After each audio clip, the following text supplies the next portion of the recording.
चलिए शुरुआत करते हैं लंच टाइम की और सबसे पहले दिखाते हैं आज की ट्रेंडिंग न्यूज।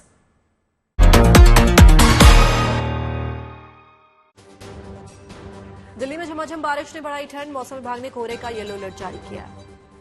पहाड़ों पर हो रही जमकर बर्फबारी, श्रीनगर में पारा 0 से 60 डिग्री नीचे लुढ़का, उत्तराखंड हिमाचल में पहाड़ों पर बर्फबारी। अंबेडकर के मुद्दे पर 26 जनवरी से पदयात्रा शुरू करेगी कांग्रेस, बीजेपी और केंद्र पर निशाना साधने की तैयारी। पूर्व प्रधानमंत्री मनमोहन सिंह का निधन, 92 साल की उम्र में एम्स में ली अंतिम सांस। प्रधानमंत्री मोदी समेत तमाम बड़ी हस्तियों ने दी श्रद्धांजलि, राजकीय सम्मान के साथ मनमोहन सिंह को दी जाएगी अंतिम विदाई। हम ठंड का एहसास कर चुके हैं। स्टूडियो के बाहर निकलकर हम दोनों ने देखा है कि धुंध पड़ गई है। दिल्ली एनसीआर में टेम्परेचर डिप हो चुका है। अपनी जैकेट्स बाहर निकाल लीजिए, स्वेटर्स बाहर निकाल लीजिए, क्योंकि बारिश ने ठंड को बढ़ा दिया है।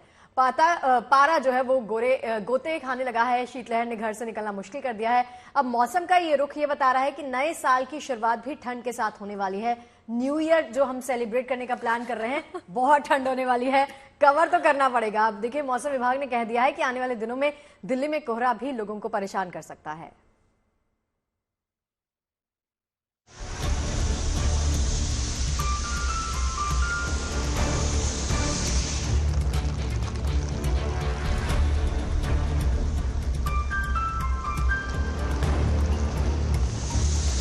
सर्द हवाओं को जब रिमझिम बारिश का साथ मिला तो दिल्ली एनसीआर में लोगों को सिहरन वाली ठंड महसूस होने लगी। राजधानी और आसपास के इलाकों में गुरुवार रात से ही बादलों ने डेरा जमा लिया था। सुबह करीब 4 बजे से शुरू बारिश का सिलसिला दोपहर तक जारी रहा। दिल्ली में इस बारिश ने मौसम के तेवर बदल दिए। बारिश की ये बूंदें लुढ़कते पारे का पैगाम अपने साथ लाई थीं। मौसम विभाग के मुताबिक बारिश का ये सिलसिला कल भी जारी रहेगा। आने वाले दिनों में दिल्ली और आसपास के इलाकों में ठंडी हवाओं के चलने से दिन के तापमान में और गिरावट देखने को मिलेगी। यही नहीं, अगले कुछ दिन दिल्ली वालों को सुबह घने कोहरे की मार भी झेलनी पड़ सकती है। मौसम विभाग ने 29 दिसंबर तक कोहरे का येलो अलर्ट जारी किया है। दिल्ली में अभी हम सिर्फ थंडरस्टॉर्म का वार्निंग चेतावनी येलो अलर्ट के साथ कल दिए हैं। उसके आगे हमारा दिल्ली के लिए थोड़ा बहुत थंडरस्टॉर्म परसों के लिए दिया है, मगर उसके बाद फॉग का भी moderate to dense, shallow to moderate fog और थोड़ा डेंस फॉग भी होने का संभावना है। इसके चलते हम लोग 29-30 तारीख को हमने येलो अलर्ट फॉग के लिए दिए हैं। मौसम में ये बदलाव वेस्टर्न डिस्टर्बेंस की वजह से हैं। इन वेस्टर्न डिस्टर्बेंस की वजह से दिल्ली के साथ साथ राजस्थान, मध्य प्रदेश और उत्तर प्रदेश में भी कुछ जगहों पर तूफानी हवाएं भी चल सकती हैं। इससे अगले कुछ दिनों तक पूरे उत्तर भारत में ठंड का एहसास और बढ़ जाएगा। मेन जो जोन ऑफ इंटरेक्शन रहेगा वो राजस्थान, मध्य प्रदेश के ऊपर रहेगा और थोड़ा बहुत ईस्ट वेस्ट उत्तर प्रदेश, तो ये इलाके में, और तो साउथ में थोड़ा सा नॉर्थ, मध्य महाराष्ट्र, मराठवाड़ा का ये इलाके में हमारा हेल स्टॉर्म काफी ज्यादा होने की चांस है। हरियाणा में भी होने का चांस है। 29 तारीख से टेम्परेचर गिरने की संभावना है। इनफैक्ट 28-29 तारीख को, कल जैसे हम लोग थंडरस्टॉर्म्स के लिए चेतावनी दे रहे हैं, परसों हम लोग कोल्ड डे का कंडीशंस, मतलब वेदर अभी बहुत चेंज होने वाली है। एक तो पहले थंडरस्टॉर्म आएगी, थंडरस्टॉर्म जाने के बाद जैसे क्लाउड रहेगा तो कोल्ड डे, दिन के तापमान कम हो जाएंगे। उसके बाद कोल्ड, अभी फॉग का हम चेतावनी दे रहे हैं। कोल्ड वेव बहुत स्पेसिफिक है तो हम नहीं बोल रहे, मगर मिनिमम टेम्परेचर भी उसके बाद गिरने शुरू करेंगे। आने वाले दिनों में दिल्ली और आसपास के राज्यों में शीतलहर का असर देखने को भी मिल सकता है और नए साल की शुरुआत भी सर्द हवाओं के साथ होने की उम्मीद है। Bureau report, good news today. देखिए, स्टूडियो और यहाँ का माहौल तो हमने आपको बता दिया कि यहाँ भी बहुत ठंड है, लेकिन बाहर का हाल क्या है, बाहर क्या चल रहा है, वो बताने के लिए 3 सहयोगी हमारे साथ जुड़ गए हैं। मनीष चौरसिया हमारे साथ हैं, अक्षरधाम मंदिर से जुड़ रहे हैं, बताएंगे कि क्या हाल है बाहर का, और साथ ही साथ रिदम जैन है जयपुर से, अशरफ वानी श्रीनगर से। आप तीनों के पास आएंगे, लेकिन उससे पहले आपको बता देते हैं कि क्या चल रहा है। राजधानी दिल्ली और एनसीआर में शुक्रवार की सुबह जब लोग उठे तो उनका सामना बारिश से हुआ और लगातार हो रही है बूंदाबांदी। आप साफ तौर पर इंडिया गेट में कर्तव्य पथ से सीधे तस्वीरों में देख सकते हैं कि किस तरह से इसका पूरा असर ट्रैफिक पर पड़ा है, विजिबिलिटी पर पड़ा है। यही वजह है कि जो गाड़ियां हैं उनको अपनी हेडलाइट जलानी पड़ रही है। और साफ तौर पर अगर आप कर्तव्य पथ के दोनों तरफ देखेंगे तो इंडिया गेट आपको नजर आएगा, लेकिन धुंधल के साथ, यानी कई इलाकों में जो दृश्यता है उस पर खासा असर हुआ है। और जिस तरह से आसमान आप देख रहे हैं इसी तरह से बादल छाए रहेंगे, ऐसा मौसम विभाग का पूर्वानुमान पहले ही था। और ये जो बारिश हो रही है इसके पीछे की जो वजह है वो पश्चिमी विक्षोभ है और आने वाले हफ्ते में या यूं कहें कि इस साल के अंत तक कुछ ऐसा ही मौसम बना रहेगा। लेकिन खास बात यही है कि साफ तौर पर जो इस साल के अंत की तरफ धीरे धीरे हम बढ़ रहे हैं, ऐसे में प्रदूषण से राहत मिलेगी। लगातार बारिश की वजह से तापमान कम होगा और मौसम विभाग का पूर्वानुमान ये कहता है कि कपकपी वाली ठंड और बढ़ेगी। इन सब के बीच येलो अलर्ट भी खासकर कोहरे का ये मौसम विभाग ने साफ तौर पर दिया है। लेकिन इतना जरूर है कि जिस तरह से लगातार प्रदूषण बढ़ रहा था उसको एक बड़ी राहत इस बारिश ने दे दी है। तो साफ है कि कड़कड़ाती हुई ठंड, कपकपाती हुई सर्दी के लिए दिल्ली के लोगों को तैयार रहना होगा। तो हमारे संवाददाता राम किंकर की रिपोर्ट हम देख रहे थे कि किस तरह से बारिश ने जो है वो ठंड बढ़ा दी है। दिल्ली एनसीआर में भाई अब ठंड और ज्यादा हो गई है। मैं और शगुफ्ता यहाँ स्टूडियो में बैठे हैं और हम तो इस बात का ही मतलब फील कर रहे हैं कि बाहर कितनी ठंड होगी। और मनीष जो है इस वक्त हमारे साथ अक्षरधाम से जुड़ गए हैं और मनीष को देख के भी अंदाजा लगा सकते हैं, इतनी मोटी जैकेट उन्होंने पहनी हुई है, छाता उन्होंने लिया है, मतलब बारिश भी हो रही है और बहुत ठंड भी लग रही है मनीष को। क्यों मनीष? मनीष चाय वाय पी या नहीं, ये भी बता दो साथ में। और मेरे ख्याल से मैं आपको ये भी समझा पा रहा हूँ अपनी हालत से कि आप जब भी बाहर निकले तो अच्छे से पैक होकर निकले। यही जानना चाहते थे। मौसम ने जबरदस्त तरीके से करवट ली है। कल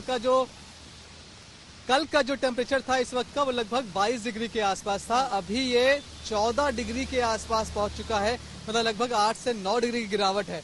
और मौसम विभाग ने कहा था, उनका अलर्ट था कि लाइट टू मॉडरेट रेन होगी, लेकिन अभी मैं कह सकता हूँ कि काफी हैवी रेन हो रही है। क्योंकि पिछले 1 घंटे से जिस बारिश में मैं छतरी लेकर खड़ा हूँ, पिछले 1 घंटे से ये बारिश लगातार हो रही है। नजारा मैं आपको अगर दिखाऊं NH24 का, तो आप देखिए किस तरह से जो आप कहिए कि जो दिन का हाल है वो शाम जैसा हो गया है। गाड़ियों ने अपनी हेडलाइट ऑन कर रखी है, मतलब विजिबिलिटी लगातार कम होती जा रही है। और ये बारिश पिछले 1 घंटे से लगातार हो रही है। अगर ऐसे ही हालात बने रहे तो आप समझिए कि नया साल कितना खतरनाक, कितनी गजब की ठंड लेकर दस्तक देने वाला है। अक्षरधाम जो कि अमूमन हमें लगातार इन सर्दियों के बीच भी लगातार दिखता रहा है, लेकिन इस वक्त देखिए आप उसकी तस्वीर भी धुंधली हो चुकी है, वो भी साफ साफ दिखाई नहीं पड़ रहा है। और चिंता और ठंड सिर्फ ये बारिश नहीं बढ़ा रही है, बल्कि हवाएं भी बहुत तेज चल रही हैं। इन हवाओं से बचना बहुत मुश्किल है। खासकर आप सोचिए ट्रैफिक में आप तमाम उन लोगों को देख पा रहे होंगे जो बाइक से चल रहे हैं, भीग भी रहे हैं, हवा का भी सामना कर रहे हैं। उनके लिए बारिश मुसीबत बनकर आई है। बारिश का अनुमान आज पूरे दिन का है। मौसम विभाग ने कहा है कि वेस्टर्न डिस्टर्बेंस है जिसकी वजह से लगातार बारिश हो रही है और आने वाले 1-2 दिन भी ऐसा ही मौसम रह सकता है। लेकिन मुझे लगता है कि बारिश के साथ साथ अगर जिस तरह से हवाएं चल रही हैं, अगर ये हवाएं चलती रहीं तो जाहिर तौर पर दिल्ली एनसीआर वालों के लिए बड़ी समस्या पैदा होने वाली है। हालांकि लोग बाइक पर जरूर है, कुछ लोग एंजॉय करते हुए दिखाई पड़ रहे हैं, लेकिन ये बारिश अगर ऐसी हुई तो जाहिर तौर पर जो बात हम करें कि नया साल थोड़ा सा शायद जो मौसम का मिजाज है वो बिगड़ जाएगा, आपका मजा खराब हो जाए, तो शायद उस तरफ अब बढ़ता हुआ दिखाई पड़ रहा है। हालांकि अभी 3-4 दिन बाकी हैं, तो देखते हैं क्या होता है। लेकिन जो अनुमान है मौसम विभाग का यही कहता है कि आने वाले दिन और ज्यादा ठंड के साथ आपको दिखाई पड़ेगी। मनीष, अच्छा मैं ये भी बता दूं कि इस मौसम में ना गर्मा गर्म अगर अदरक वाली चाय मिल जाए ना और भी मजा आ जाता है। अगर बाहर नहीं मिले तो एक काम कीजिएगा, स्टूडियो आइएगा, ऑफिस आइएगा, फोन कर दीजिएगा, कस्टमाइज चाय बनवाती हूँ आजकल मैं, वो पेश करेंगे आपके लिए। चलिए अशरफ वानी का रुख कर लेते हैं। इनको तो देख के ही देखिए, श्रीनगर की जब हम बात करते हैं तो इतनी बड़ी संख्या में सैलानी वहां का रुख कर रहे हैं। अशरफ, हम लोग ना जब चाय पे चर्चा एक शो करते हैं अपना, तो वहां पे सारी लड़कियां बैठ के डिस्कस कर रही थी कि इतनी ठंड में इतनी स्नोफॉल को एंजॉय करने के लिए स्पेशली इतनी बड़ी तादाद में श्रीनगर लोग पहुंच रहे हैं, तो कितनी आमद बढ़ गई है और अभी फिलहाल टेम्परेचर कितना डिप हुआ है।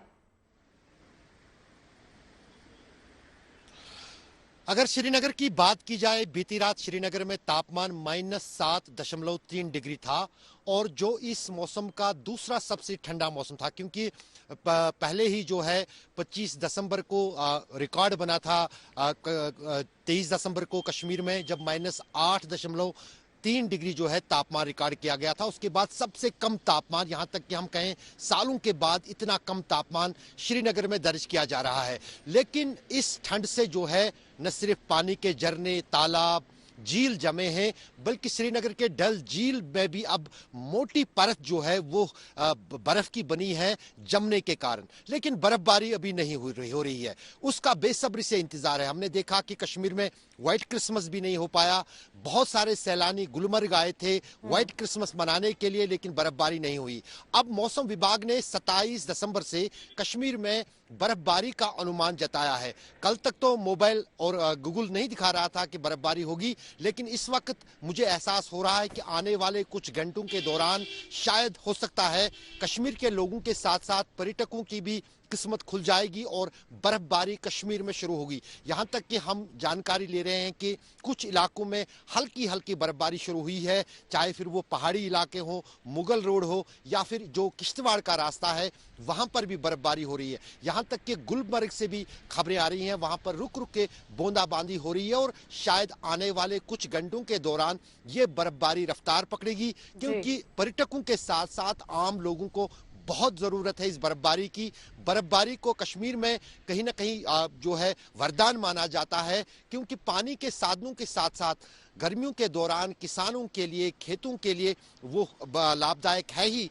साथ ही ये भी महत्वपूर्ण है कि इस बर्फबारी से, इस ठिठुरती ठंड से कश्मीर में लोगों को कुछ निजात मिल सकता है और जो ये बर्फीली हवाएं और तेज जो ठंड है उसमें कुछ राहत मिल सकती है यदि बर्फबारी पूरे कश्मीर में होती है। जी अशरफ जी, जरूर ठंड से तो निजात मुझे नहीं लगता कि इतनी जल्दी मिलेगा, और जो हालात हैं, जो ठंड पड़ रही है इस वक्त कश्मीर में, और आपको भी देख के हमें इस बात का अंदाजा लगा सकते हैं कि आपने टोपी पहनी है, जैकेट पहनी। पहले तो आप ये बताइए कि आपकी कांगड़ी कहाँ है? नहीं, कांगड़ी तो उसके लिए तो फेरन भी चाहिए। वो तो हम बाहर जब काम करने के लिए लोग निकलते हैं तो कांगड़ी को साथ नहीं ले सकते हैं। हाँ, इतना जरूर है कि जिस अंदाज से बिजली की कटौती हो रही है कश्मीर में, उसमें कांगड़ी के बिना यहाँ पर अब रहना रात को खासतौर से नामुमकिन है और सभी लोग घरों में कांगड़ी का ही इस्तेमाल करते हैं इस ठंड से बचने के लिए। और जैसे मैंने आपको कहा, दिन में अगर थोड़ी सी राहत होती है, लेकिन रात में -7 डिग्री का तापमान श्रीनगर में, आप खुद जो है इसका एहसास दे सकते हैं कि -7 डिग्री कितनी ठुठुरती वाली ठंड होती है। और सुबह भी माइनस के आसपास ही तापमान होता है। अब दिन के 12 से ज्यादा बज चुके हैं, अब थोड़ी सी स्थिरता आई है, थोड़ा सूरज निकला है, लेकिन रात जो है और शाम और सुबह जो है कश्मीर में बहुत ज्यादा ठंडी है और उससे लोग तैयार भी रहते हैं। लेकिन कहीं ना कहीं अब बर्फबारी का इंतजार हो रहा है और हो सकता है कि साल के अंत पे जो पर्यटक इस आस से आए हैं कश्मीर कि उन्हें बर्फबारी मिलेगी, उनका इंतजार जो है वो खत्म हो जाएगा और बर्फबारी आज शाम से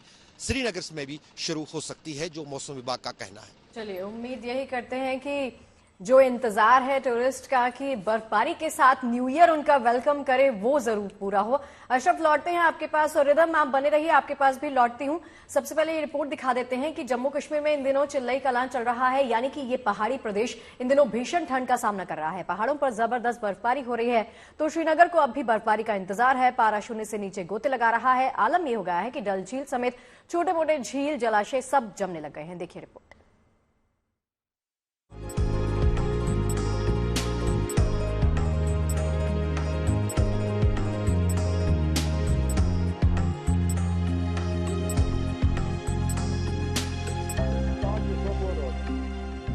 डल झील पर जमी बर्फ की कश्मीर में कड़ाके की ठंड से लोगों को कोई राहत नहीं मिल रही है।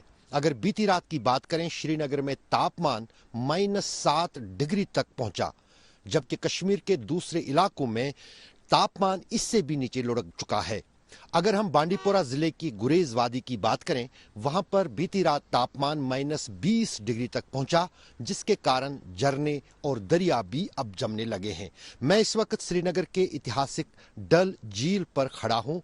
हर रोज ये झील जो है सुबह जम रही थी, लेकिन अब आप देख रहे हैं कि किस तरह से लगातार जो शून्य से नीचे तापमान जा रहा है, उससे अब ये बर्फ की परत या जमने की जो स्थिति है वो और भी सख्त हो गई है। डल झील में जो शिकारे हमेशा तैरते रहते थे, अब वो कहीं ना कहीं इस जमे हुए झील में फंस चुके हैं। आप देख सकते हैं कि ये पूरा जो झील का हिस्सा है ये अब पूरी तरह से जम गया है।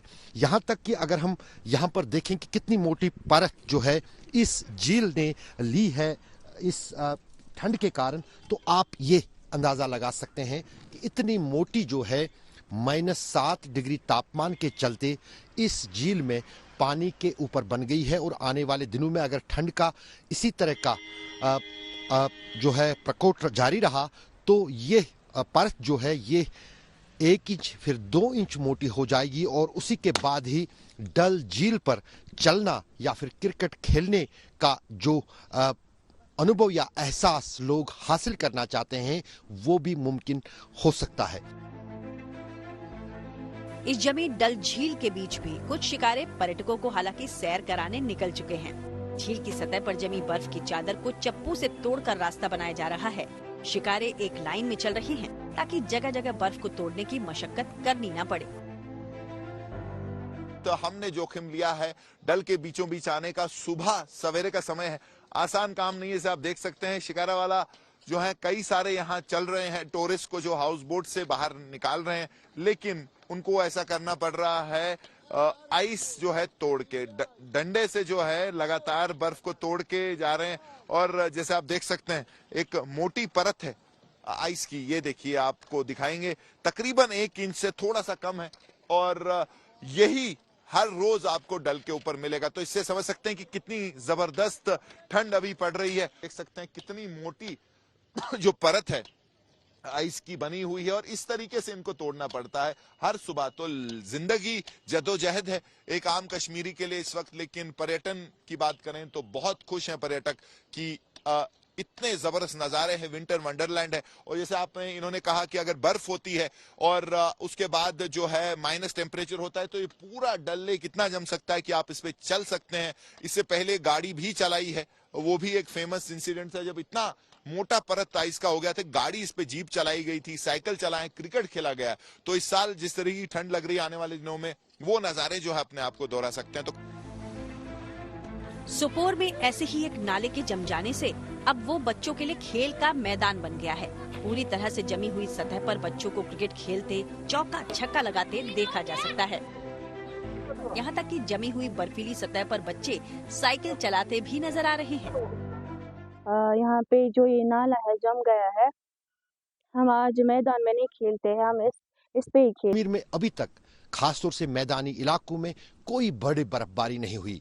श्रीनगर में और घाटी के दूसरे इलाकों में लोग अभी भी पहली बर्फबारी का इंतजार कर रहे हैं। मौसम विभाग ने यूं तो कहा था कि 27 दिसंबर से मौसम का मिजाज बदलेगा, बर्फबारी शुरू होगी, लेकिन 27 दिसंबर को फिलहाल बर्फबारी नहीं हुई।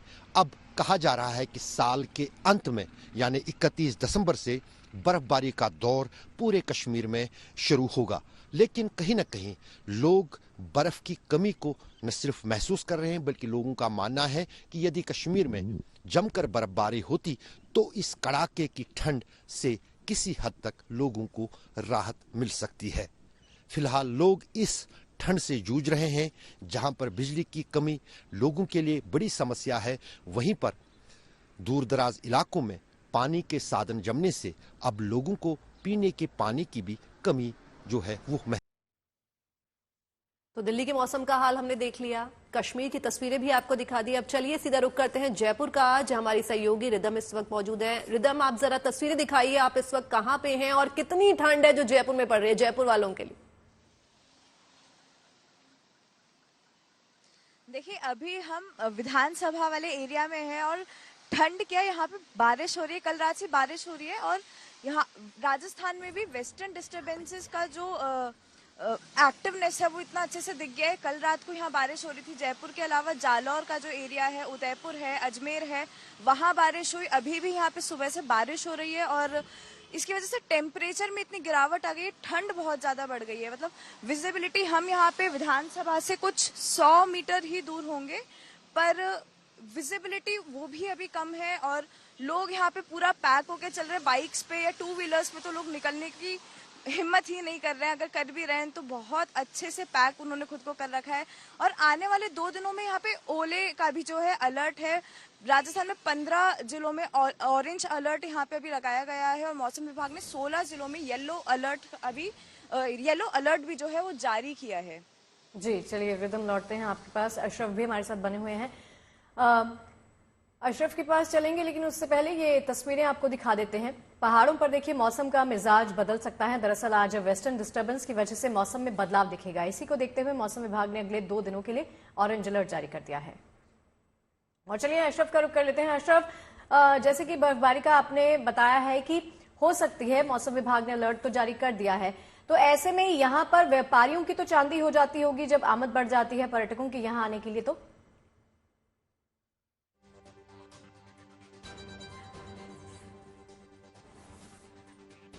चलिए रिदम के पास ही वापस चलते हैं। रिदम, जैसे आपने बताया कि पारा तो यहाँ पर डिप हो गया है, विजिबिलिटी जो है ऑलमोस्ट 0 के बराबर मानी जा सकती है, तो ये बताइए कि इंतजाम क्या किए हैं, आपने क्या इंतजाम किए हैं? चाय वगैरह पी है अभी तक, क्या कर रही है अपने लिए? क्योंकि बाहर आई एम श्योर की बहुत ठंड लग रही होगी ये कवरेज करते हुए। ये इंतजाम बहुत अच्छा हो गया है। वुलन्स, जहाँ अभी तक तो जैकेट्स वगैरह निकली थी, अब मफलर्स, कैप, ग्लव्स सब निकल चुके हैं। अब तो छाते लेके घूमने पड़ रहे हैं। अब आगे ओले गिरने का अलर्ट है, तो देखते हैं न्यू ईयर पे क्या हाल होगा। जो भी पार्टीज की प्लानिंग यहाँ चल रही थी, कैसे सेलिब्रेट करना है, उन सब पे एक बार सब रिकंसिडर कर रहे हैं। पॉज लग गया है कि करना चाहिए या नहीं करना चाहिए। और अब जो चाय की दुकान है या फिर जहाँ गरम गरम पकौड़े अगर कहीं पे तल रहे हैं, सेल तो बढ़ ही गई है। अच्छा रिदम, एक बात और बताइए, क्योंकि ठंड बहुत ज्यादा है, न्यू ईयर की आप बात कर रही हैं कि न्यू ईयर जो है वो आने वाला है, तो ऐसे में बहुत से पर्यटक होते हैं जो राजस्थान का रुख करते हैं। और जयपुर जो गुलाबी सिटी है उसके नाम से जाना जाता है, तो काफी पर्यटक भी होंगे जो इस वक्त वहां पहुंच चुके होंगे न्यू ईयर मनाने के लिए। तो भीड़ कितनी है इस वक्त जयपुर में? भीड़ अभी काफी हद तक देखी जा सकती है, पर अब जैसे कल से वीकेंड शुरू हो जाएगा तो उम्मीद है कि कल और ज्यादा भीड़ हो जाएगी। फिर 28, 29, 31, 1 तक यहाँ पे लोग अपना जो है वो एक वेकेशन मोड ऑन वाले फील्स के साथ यहाँ पे आएंगे। और जो जितने भी टूरिस्ट प्लेसेस हैं यहाँ पे, वो बहुत ज्यादा वहां पे भी भीड़ देखी जा सकती है। होटल्स जो हैं वो फुल्ली पैक्ड हो चुके हैं, बुक हो चुके हैं। और अब तो जो प्राइसेस है, स्पेशली टूरिस्ट प्लेसेस की जो प्राइसेस है, वो नॉर्मल प्राइसेस से थोड़ी ज्यादा बढ़ भी गई है, क्योंकि न्यू ईयर का टाइम है। तो ये जो बुकिंग्स है, सब लोग यहाँ पे जयपुर में इतना ज्यादा आना चाहते हैं। जयपुर के अलावा राजस्थान की और भी जितनी भी जगह है, जैसलमेर है, जोधपुर है, उदयपुर है, हर जगह बुकिंग्स भी पूरी तरीके से फुल हो चुकी है अब तक। जी चलिए रिदम और मनीष और अशरफ, आप तीनों का ही बहुत बहुत शुक्रिया हमारे साथ जुड़ने के लिए।